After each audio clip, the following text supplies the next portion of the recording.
there's these special phone numbers that you can dial if you're feeling, Yes. dark and heavy. So how does that all work? Well, the new number as of July is 988. Anyone in emotional distress, considering suicide, struggling with their mental health should call 988, and they'll talk to a trained counselor who will talk them through it and help them. And almost every one of those calls can be resolved. Their issues can be resolved right over the phone. So no one should struggle. They should call that number, and some of the proceeds from this event are going to support resources for 988. I saw that. And what are some of the signs that they're really hard to see? Some of the signs. I see people that are very happy, and the very next day, they're not with us anymore. So how can we start to figure out some of these signs and help stop it? Yeah, so a lot of people hide it, and that's why, but they're feeling it.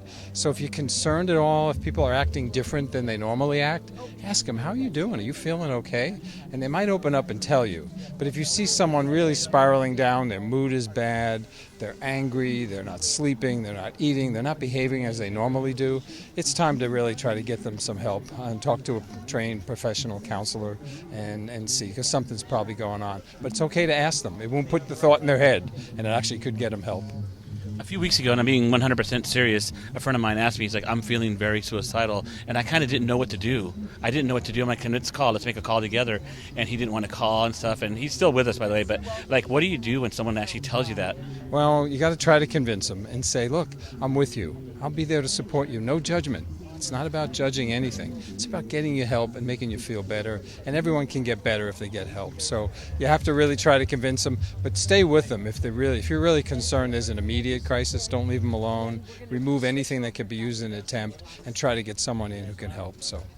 There was an NFL player lately, Hurst, has his own suicide prevention. You hear about him? Yeah, yeah, there's a lot of great stuff going on. There's a group called the Defensive Line, which is coming out of the football industry. An active player, Solomon Thomas, he's got a foundation called Defensive Line. We work with them, try to educate young black athletes about mental health, what to do, how to help a friend. So there's a lot of great stuff going on. It all matters. It's all important. Sure does. Thank you for talking with us. My pleasure. Nice to meet you. Thank you. Welcome to Fabtv. Look at Hollywood's latest, see? All the red carpets dressed to a T. Yeah, you know me, it's all free.